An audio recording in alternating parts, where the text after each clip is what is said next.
Entonces, este es un programa que ha sido diseñado por un comité de expertos a nivel sobre lo que serían definiciones, la carga de la enfermedad, diagnóstico y pronóstico, guías de manejo de cistitis recurrente, manejo de la enfermedad sin alarma, mitos, que es el tema de hoy día, ¿no? Consecuencia de la administración de antibióticos y el perfil de pacientes. Como ustedes pueden ver, esta es la dirección web, recapcistitis.com, que es básicamente una herramienta educativa, ¿no? A la que todos podemos acceder. Entonces, hoy día es la cuarta sesión.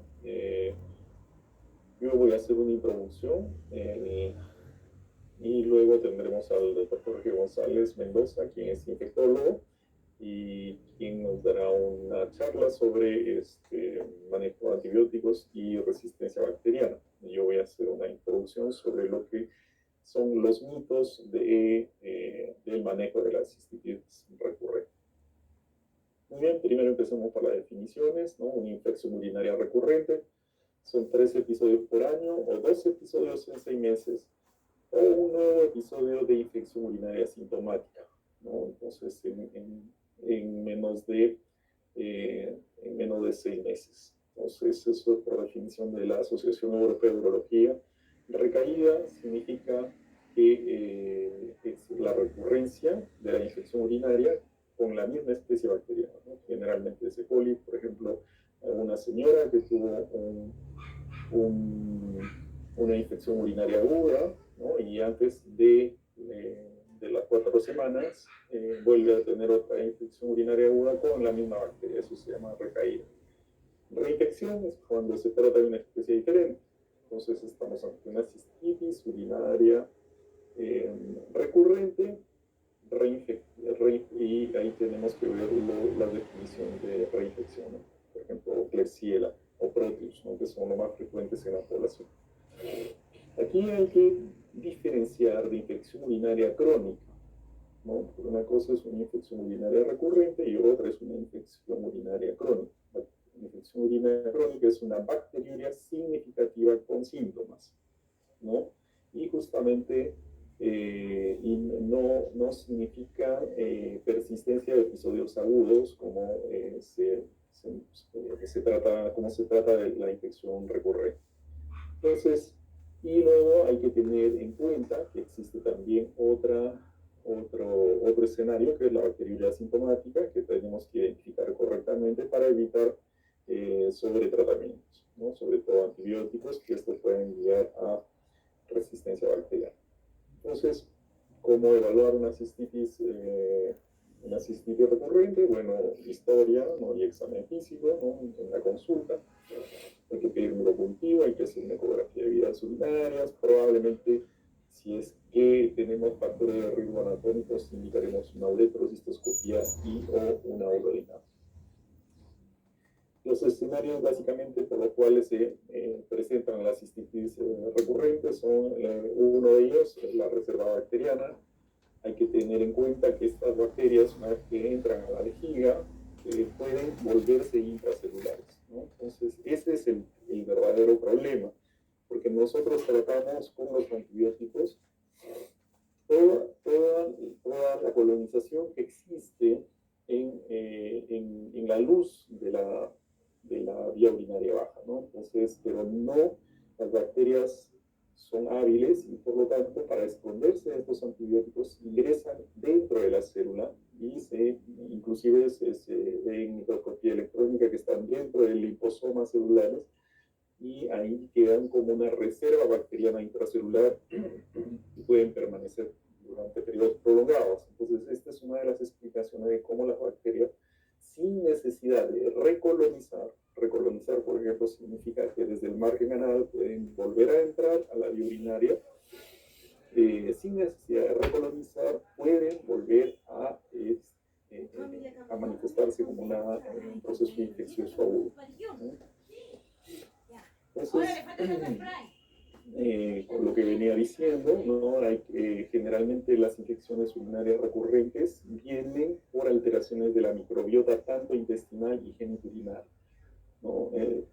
Cuando se altera la microbiota intestinal, como por ejemplo puede expresarse como una diarrea o como una constipación, el paciente aumenta el número de colonias en el margen anal y este número de colonias, bueno, en las damas es más frecuente, obviamente porque la uretra es más corta, e ingresan a la vagina, ingresan a la vía urinaria, ¿no?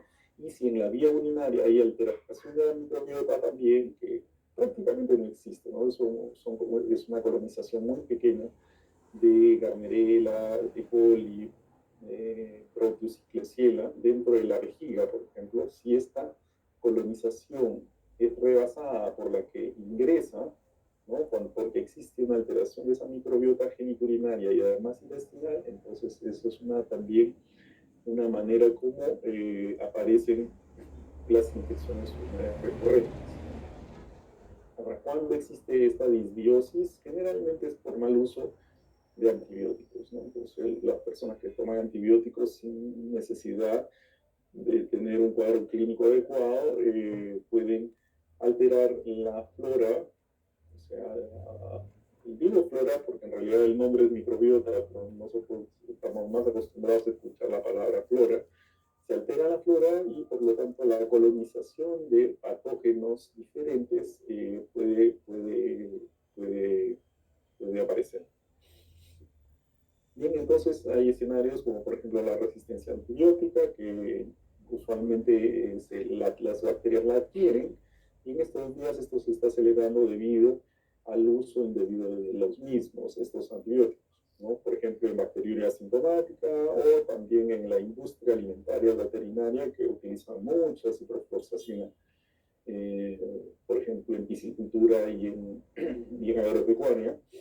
Y nosotros mismos también los médicos cuando realizamos una excesiva profilaxis antibiótica en pacientes que no tienen indicación de tratamiento a largo plazo, ¿no? El uso, por ejemplo, de microfrantoína o el uso de cefuroxima y ciprofloxacina en pacientes que tienen bacteriuria asintomática, y si uno observa recetas de pacientes que reciben 3 meses, 2 meses de tratamiento en neurología relativamente frecuente en pacientes con prostatitis crónica. Hay que recordar que la prostatitis crónica no es una enfermedad primero y luego no necesariamente el dolor pélvico es ocasionado por proceso bacteriano en la próstata. Y si hay bacterias en la próstata, generalmente es un órgano que se defiende bien sin necesidad de tratamientos antibióticos. Entonces es un mal hábito de que al paciente con dolor pélvico o con el PSA elevado se le tenga que dar 2 semanas a 4 semanas de ciprofloxacina de manera indiscriminada.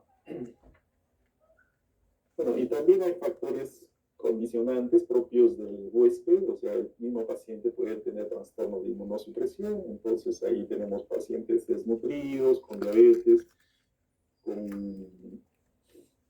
enfermedades autoinmunes, uso de corticoides prolongados, en pacientes en quimioterapia, o sea, en tratamientos oncológicos, ¿no? Pues todos son factores de inmunosupresión, la insuficiencia renal crónica también es un factor que puede condicionar la recurrencia de infecciones, y pacientes que viven con trastornos anatómicos funcionales, o sea, pacientes que tienen alteración anatómica y funcional, o sea, por ejemplo, próstatas grandes, ¿no? Que impiden el vaciamiento correcto de la vejiga, ¿no? El residuo emisional se va a infectar, o en mujeres con una distopia vesical importante, ¿no? Que también el residuo emisional ocasionado por la distopia se va a reinfectar, o que pacientes que tienen pésima capacidad para evacuar la vejiga, ¿no? Y ahí tenemos el caso de las vejigas neurogénicas, y hay que identificar esta vejiga neurogénica porque nuestra población tiene una alta prevalencia de diabetes, y la diabetes ocasiona una vejiga hipoactiva. El diabetes no solamente es un factor de inmunosupresión, sino también puede ocasionar un trastorno funcional en la vejiga por una alteración neurogénica y originar una vejiga hipoactiva, la cual no se contrae correctamente, por lo tanto volvemos nuevamente a la misma condición fisiopatológica en la cual el residuo emisional se mantiene elevado en estas personas, y por lo tanto se puede reinfectar. Respecto a los mitos, ¿no? Entonces los mitos en realidad son alteraciones de la conducta personal, ¿no? De los pacientes, sin que exista una evidencia científica que lo respalde, ¿no? Entonces acá podemos identificar qué es lo que tenemos como modificación de conducta que tenemos que afrontar o realizar en función de la evidencia médica, ¿no es así? Por ejemplo, evidencia sólida sobre modificación de conducta recomendada, ¿no? En este caso, por ejemplo, ingerir una cantidad mayor de líquido. Generalmente un adulto promedio debe ingerir 1,5 litros, perdón, de líquido al día. Y en caso de pacientes que tienen estos problemas de infección urinaria recurrente, ingerir por encima de ese volumen es una evidencia sólida obviamente en medicina basada en evidencia, como una modificación de conducta que uno debe promover, ¿no? Uno como médico debe promover, sí, como personal de salud, ¿no? De esa manera el paciente aumenta una micción frecuente y por lo tanto hace que el aparato urinario bajo tenga la capacidad de actuar en defensa de la colonización bacteriana, que es prácticamente lo único que tiene el aparato urinario bajo, ¿no? ¿Cómo se defiende, por ejemplo, en este tema de la colonización, ¿no? Tenemos el margen anal colonizado siempre, por más bañado que esté el paciente recientemente, tiene colonias de hongos y bacterias. Si es una señora, estas bacterias van a entrar a la vagina se defiende muy bien porque tiene microbiota de lactobacillus que se come todo lo que ingresa, ¿no?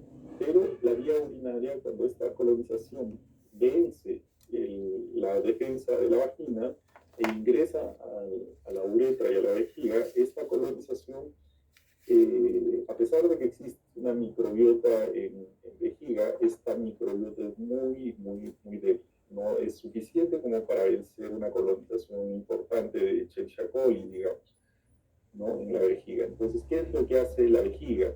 La vejiga lo único que hace es contraerse y expulsar. Esa es la manera como se defiende la urinaria baja. Entonces, si nosotros incrementamos el volumen de líquido, estamos actuando en función de lo que usualmente la vejiga hace, ¿no? Contraerse con más frecuencia para expulsar las bacterias que han ingresado. Entonces esto sí tiene evidencia y por lo tanto es algo que debemos recomendar. Algo que no tiene una evidencia suficiente como conducta que nosotros comentamos y generalmente nosotros los médicos sí lo recomendamos porque en la conversación, en la historia clínica, en la conversación haciendo una historia clínica, nos damos cuenta de ciertos patrones de conducta de los pacientes, ¿no? Entonces tenemos que aconsejar en ese aspecto. Lo básico, obviamente, es que el paciente sea una persona aseada, ¿no? Entonces, y ahí, lavar los genitales antes y después de tener relaciones sexuales es una opción, pero no necesariamente es útil. Es más útil después de las relaciones sexuales. Entonces, uno puede recomendar, por ejemplo, que una dama, después de tener relaciones sexuales, vaya y orine de esa manera todo lo que entró por deslizamiento durante el coito, salga durante la micción y luego, obviamente, se hace. Esa es una forma, ¿no? O sea, orinar después de tener relaciones sexuales y lavarse.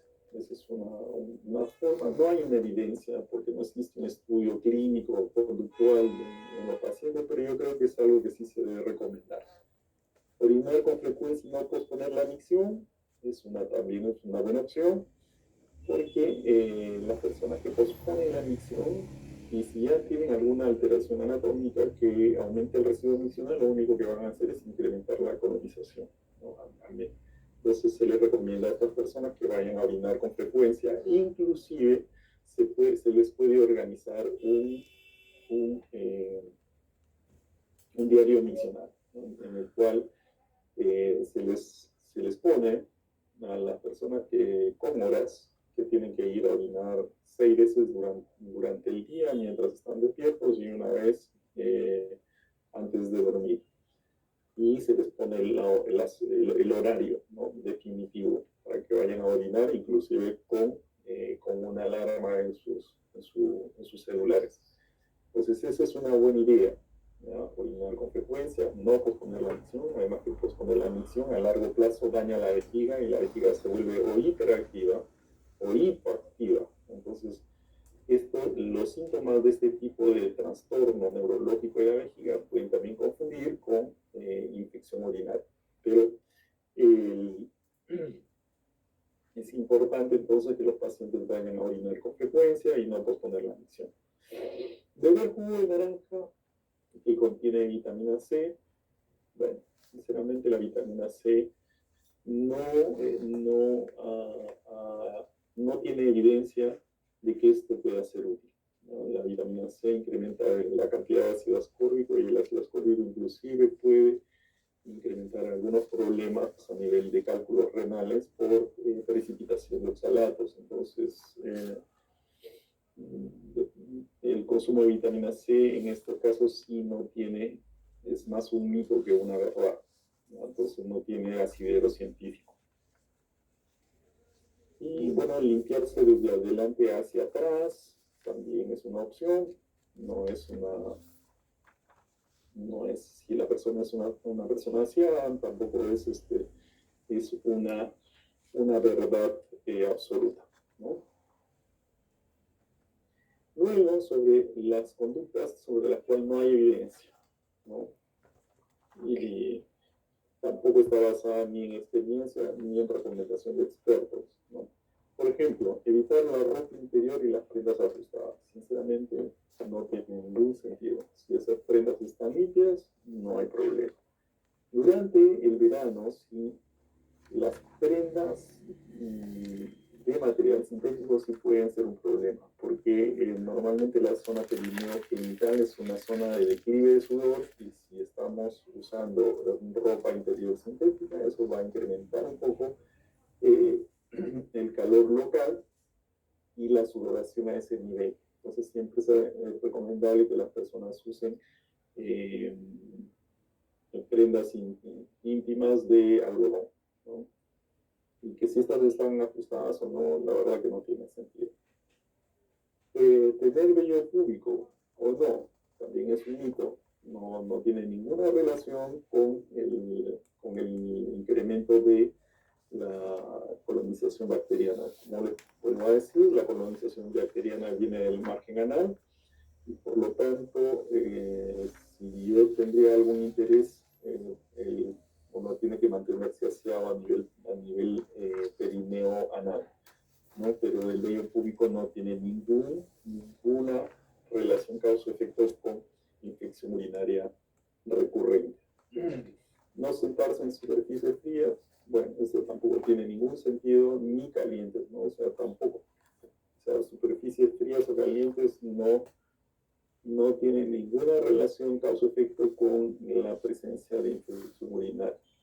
Tener los pies fríos, menos, ¿no? O sea, los pies están muy lejos de la zona perineogenital y no tiene ninguna relación con las infecciones urinarias.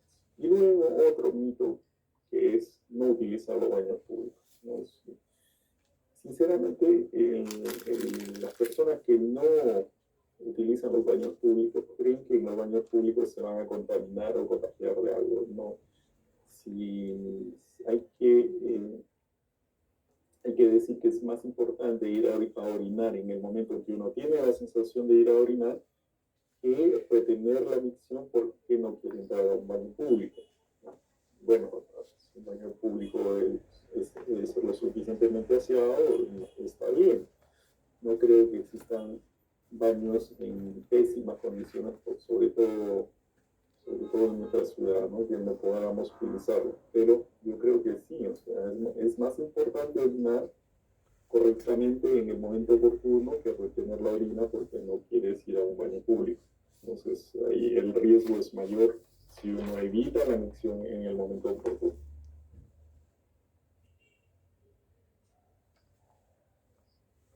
Bien, entonces en conclusiones, las medidas preventivas implementadas, beber mucha agua, ¿no? Por encima de 1,5 litros al día, sí es una buena recomendación, es una verdad, no es un mito, hay que evitar el estreñimiento, hay alimentos ricos en fibra, eso es importante, y no solamente el estreñimiento, sino también la diarrea, ¿no? O sea, pacientes que tienen diarrea incrementan el riesgo de infección urinaria y algunos pacientes no necesariamente se trata de una diarrea infecciosa, sino una diarrea por mala absorción, que lo vemos con mucha frecuencia últimamente, ¿no? Intolerancia a la lactosa, pacientes celíacos, ¿no? Tienen diarrea por problema de mala absorción.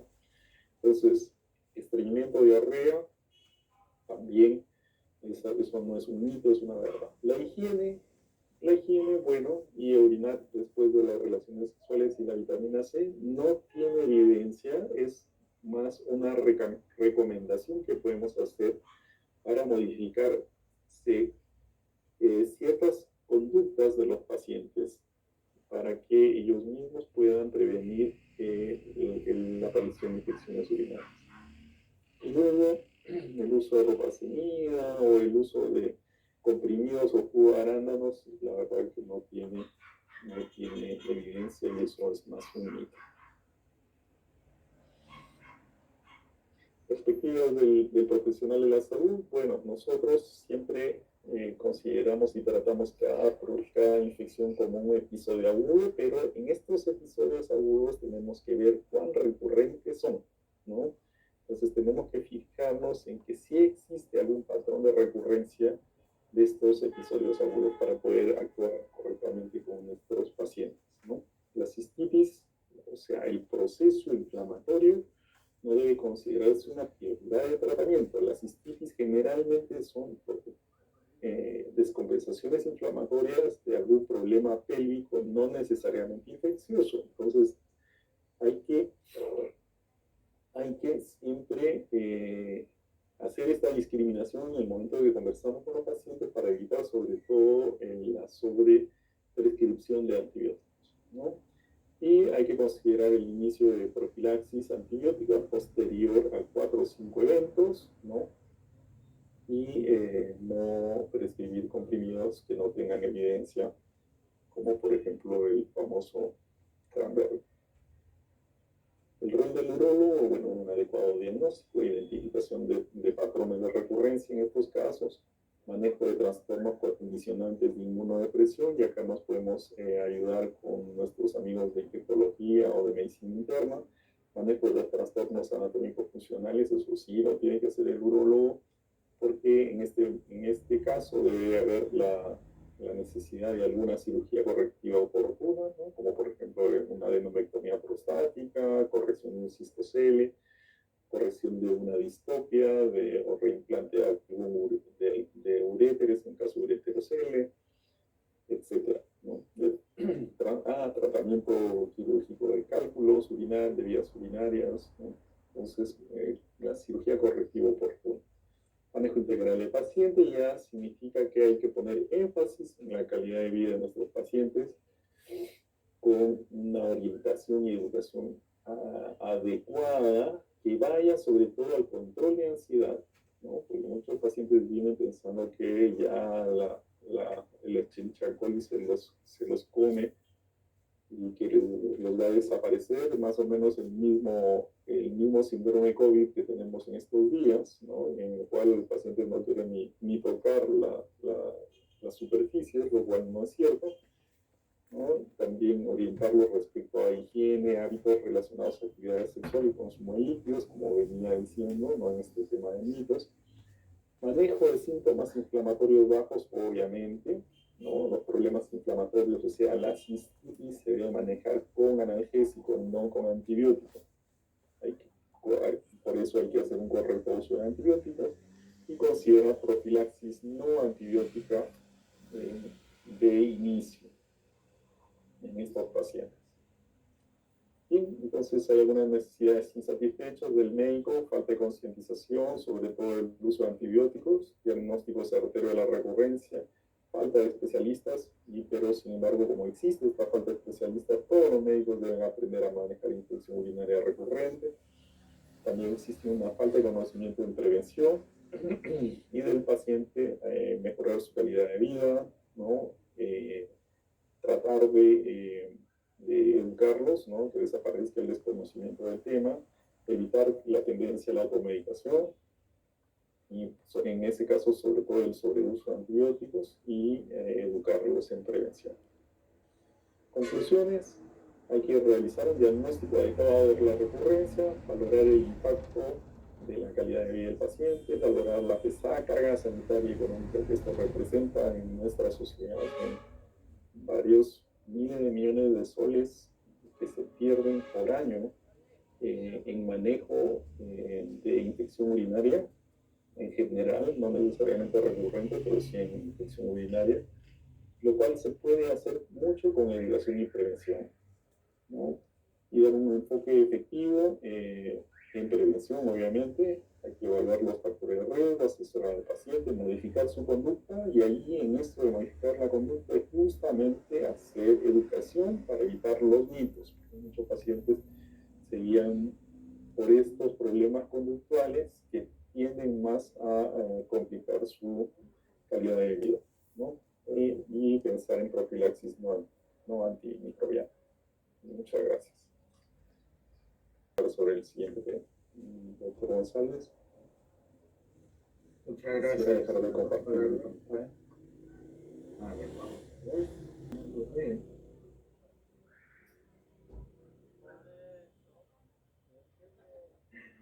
En primer lugar, mi saludo a toda la concurrencia y mi agradecimiento a OnPharma por permitirme la oportunidad de dirigirme a ustedes. Agradecimiento dirigido especialmente a la doctora Reina Boliano, encargada de infección médica. Bueno, después de haber escuchado al doctor Alba con tan excelente presentación, debo reconocer que me pone la valla bien alta, pero bueno, haré mi mejor esfuerzo. Me tomé la libertad para esta presentación de ampliar un poco el panorama desde el punto de vista no solamente de las infecciones urinarias bajas, las cistitis, sino las infecciones del tracto urinario en general, ¿no? Y entonces, sobre esa base, más que presentar, bueno, aunque hay una parte de presentación de resultados y de cuadros, pero creo que más que nada el propósito de esta presentación es una suerte de llamado a la reflexión, y eso es lo que trataré de hacer en los próximos minutos. Entonces, quisiera comenzar con algunas ideas. Sabemos que las infecciones del tracto urinario es probablemente la patología que vemos más frecuentemente en la consulta externa y probablemente en la emergencia. Entonces, como la enfermedad es tan frecuente, hay muchas cosas que damos por sentadas, ¿no? Ya sabemos cómo es la cosa, no creemos saberlo todo y por tanto, pues, pretendemos ser expertos en la materia cuando realmente no lo somos, ¿no? Entonces, no es ningún secreto que ardor para orinar, que urgencia para orinar, que pequeña cantidad de fluido urinario, tal vez hay hematuria y dolor suprapúbico y demás, etcétera, ¿no? Cuando se nos mencionan o se nos vienen a la cabeza los síntomas de las infecciones del tracto urinario, ¿no? Sin embargo, estamos pues en la era de la medicina basada en evidencia, ¿no? Donde necesitamos definitivamente un sustento para aquellas cosas que afirmamos y para aquellas cosas que se supone conocemos. Y eso es diferente a la medicina basada en experiencia y diferente a la medicina basada en elocuencia que practican muchos de nuestros colegas, ¿no? Y la idea, pues, es combinar lo mejor del conocimiento, la evidencia, insisto, y la experiencia, y esto es lo que se conoce como consensos, desarrollados, pues, en diferentes disciplinas y por diferentes grupos de investigadores. ¿Qué pasa con la infección urinaria?